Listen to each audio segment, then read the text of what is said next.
Vasco de Dimitri Payet, Real Madrid que ganhou 3 Champions seguidas e qualquer time do Guardiola. Só o tempo dirá quem foi melhor. Vamos lá, pessoal. Hoje o Vasco ganha e ganha com sobras, ganha jogando muito bem. Dá pra dizer que dá pra pensar em título do Campeonato Carioca? É disso que a gente vai falar aqui hoje. Vem comigo. Bom, o negócio é o seguinte, o contexto antes da bola rolar, antes do jogo começar, era ruim pro Vasco. Porque, se você olhar aqui, o Botafogo conseguiu vencer do Fluminense, que inclusive o Fluminense do Diniz não é muito bom em clássicos, hein? O Diniz, ano passado, ganhou a Libertadores, mas em clássico ele tem esse ponto fraco aí. Mas enfim, o Botafogo foi lá, fez o dever de casa deles, ganhou, e era dever de casa do Botafogo, porque para ele ter uma mínima chance, ele precisava justamente de ganhar, e ele conseguiu. Ao ganhar, ele colocava o Vasco para fora da zona de classificação pro mata-mata, pra semifinal do Carioca, e aí o Vasco entrou em campo precisando de ganhar. Eu tava com medo. Ah, não, mano. Que isso? Por que medo? Era Vasco e Portuguesa, dentro de São Januário. Você vai ter medo da Portuguesa?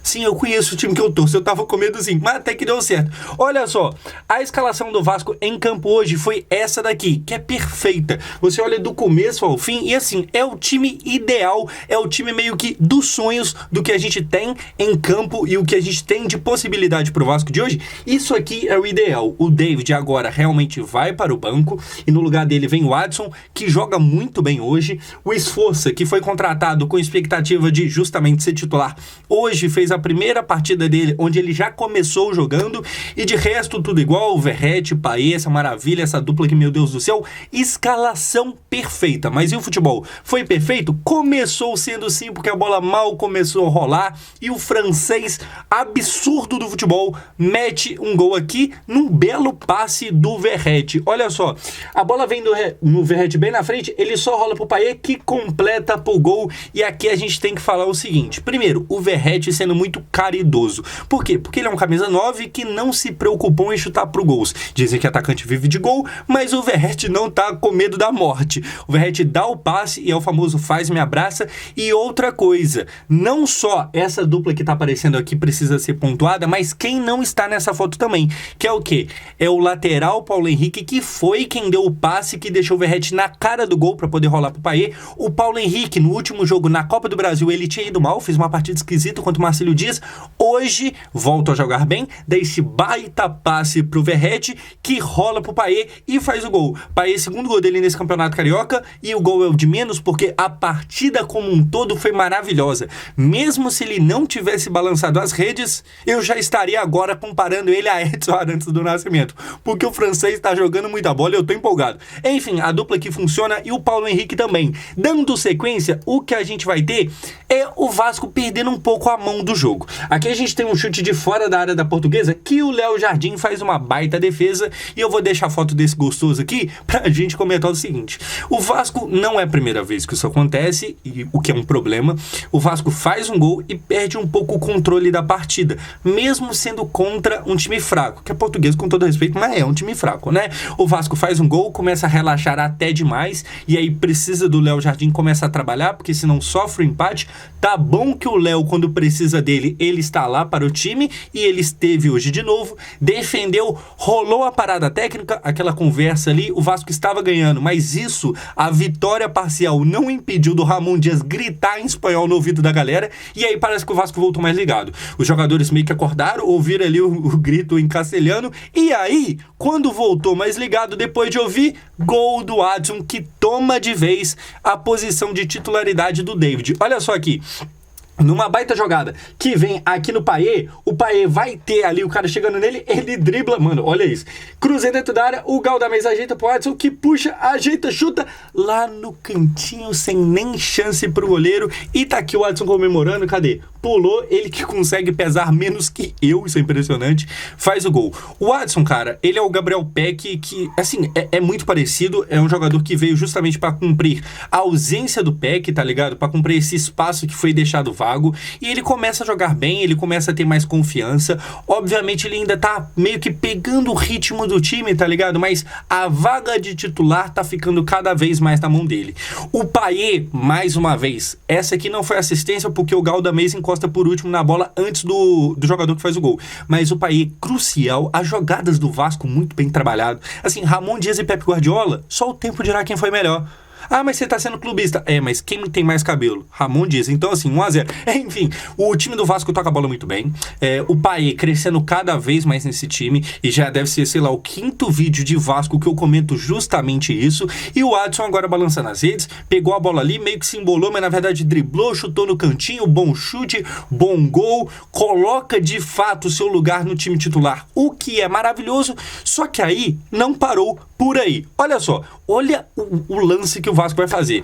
Você começa a ver aqui a troca de passes, um negócio, vem cá, vai lá, e deixa, e tabela, e domina, e joga na frente. E aí o Piton chega e chuta pra fora um grande lance, e desta forma termina o primeiro tempo. O Vasco fez 1-0, perdeu um pouco o controle da bola, começou a dar mole, quase tomou gol, teve a parada técnica, o Ramon de novo arrumou esse time. Se eu não me engano foi contra o Botafogo, que o Vasco começou mal, e aí o Ramon meio que deu um chacoalhão desses caras na parada técnica e o time melhorou. Hoje eu senti isso de novo. Essa jogada ali, o Piton acabou perdendo, mas quase faz um golaço, muito passe, coisa bonita. O Esforça aparecendo também tabelando, porque assim, pra quem não sabe, o Esforça, ele é pitbull. Teoricamente é pra ele chegar rasgando e roubando bola, e sabe, ele é jogador de destruir jogadas adversárias e não de construir as nossas. Mas é que ele construiu legal também. Enfim, Vasco, que precisava vencer, termina vencendo o primeiro tempo de 2-0. E aí, depois, murchou, baixou, cansou? Não, o time até que continuou legal. Tanto é que, no segundo tempo, olha só o que acontece. Para de mentira, para de fofoca, cala essa boca e senta. Gol do Verratti, mais um. Ele chega agora a 5 gols nos últimos 4 jogos. O homem está cravando. Vamos ver o gol aqui? Porque o negócio é o seguinte. Em mais uma jogada de Dimitri Payet, olha o passe, não estava entendido. Olha o passe que o Verratti recebe e dessa vez ele chuta pro gol e balança as redes. Aqui, cara, olha só, você vê aqui Verratti e Payet. Que dupla. Os dois funcionam muito bem. O Payet também funciona muito bem tabelando com o Piton, mas agora junto ao atacante titular do Vasco, ele vai se encontrando, tá ligado? Você tá vendo a foto dos dois aqui. O passe do Payet, mais um monstruoso, o Verratti cara a cara com o goleiro, participando e fazendo gol, tá ligado? Assim, é uma dupla que tá encaixando muito. E que bom que o Vasco tem muito a ganhar disso. O problema é que eu sigo falando que não tem reserva pra nenhum dos dois. Nem pra Verratti, nem pra Payet. O Vasco tá negociando com os caras aí lá do Campeonato Português e que não sei o que, mas precisa ter reserva. Mas esse vídeo aqui não é pra ficar alarmando ninguém não, porque hoje o jogo foi realmente muito bom. Mais um baita de um passe do francês.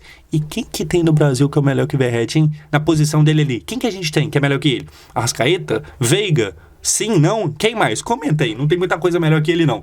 Enfim, na sequência, o David, o DVD faz gol, a gente vai ver o gol e eu vou falar aqui, mano, e o David? Ruim, bom? Vamos ver o gol primeiro, porque o negócio é o seguinte, de novo, Dimitri Payet, uma partida que foi uma aula do homem. Olha só, ele arranca, o juiz para na frente dele, ele meio que dribla o juiz, o David tá passando lá em cima, o Payet dribla mais uma vez, toca pro David, que chega cara a cara e não desperdiça, faz aqui o gol e eu estou fechado com o jogador David. A galera ficou meio que percebendo que eu tava muito bolado com ele, eu tava tendo muita raiva, mas eu venho aqui dar uma breve retratação. Este cara aqui, sendo reserva, eu tô fechado. Pra mim tá bom, é isso aí. O meu ponto com o David, o que me entristece, o que me faz raiva, é quando a gente tem que ter esse tipo de cara como titular. Porque pra titular, ele é bem ruinzinho. Pra titular, ele vai fazer eu querer, sabe, pular da ponte. Mas, entrando no segundo tempo e jogando bem, que foi o caso de hoje, é nóis. Tô fechado com o DVD, que continue assim, tá ligado? Ele fez esse gol hoje e não foi a única contribuição positiva dele em campo. Ele também tinha dado um baita de um passe na cara do gol pro Rossi, mas aí o Rossi perdeu. Não é culpa do David, é culpa do Rossi que desperdiçou. Poderia ter terminado a partida com um gol e uma assistência, entrando já no finalzinho, o que prova que mais uma vez ele entrou jogando muito bem. E eu falo mais uma vez porque contra o Marcílio Dias, lá na Copa do Brasil, ele também fez gol e tal. Enfim, entrando no segundo tempo, pra ser, sabe, aquele jogador de final de jogo, tô fechado com o DVD e é isso aí. Acho ele craque da bola? Não, eu ainda não estou maluco. Mas, se não for pra ser titular, se for pra ser reserva, não me incomoda, tá suave. Agora, o negócio é o seguinte, rapaziada. Termina assim o Vasco e está classificado. Mas calma aí, a dupla aqui, ó, primeiro que faz um trabalho maravilhoso, só que agora vai encontrar Nova Iguaçu. E aí, dá pra pensar o Vasco se classificando e chegando na final? Dá pra pensar no Vasco campeão? Primeiro que eu acho que sim. A gente tem que lidar com duas coisas. olha só, presta atenção. Tenta entender essas duas coisas aqui. Primeiro, o Vasco é obviamente favorito. Não dá pra pensar que o Nova Iguaçu, não, vamos jogar de igual para o Vasco é favorito. Certo? Por história, por tudo. O Vasco é favorito. Agora, em outra parte, num contraponto, também é verdade que o Vasco só perdeu justamente pro Nova Iguaçu nesse Campeonato Carioca. Então, assim, obviamente a gente tem que se tratar como favorito por causa da grandeza do clube, só que também temos que ter noção que o único time que venceu da gente foi justamente o time que vamos enfrentar agora. Então, assim, é muito mais fácil pegar o Nova Iguaçu do que enfrentar o Flamengo na semifinal, do que enfrentar o Fluminense, por mais que o Fluminense a gente ganhou e o Nova Iguaçu não, mas enfim, vamos ser sinceros, ainda é mais fácil, mas temos que lembrar também que já perdemos esse ano pros caras. E aí, na sua opinião, a gente passa, a gente chega na final, a gente é campeão ou não? Comenta aqui embaixo. O que eu acho é o seguinte, o Vasco se classifica e aí na final, vamos ver. É o que eu espero, se cair agora, enfim. Mas, antes de terminar, muito bom começo de ano. O time titular é bom, o time titular tá entrosado, e esses dois aqui são capazes de tirar leite de pedra se precisar, só que tem que ver a questão do banco. Precisa contratar, faltam, sei lá, 4 dias para a janela terminar e por enquanto só tem especulação de jogador que eu nunca ouvi falar. Precisa ter contratação, senão vai passar aperto. Mas por enquanto tá tudo bem. Comenta aí o que você achou.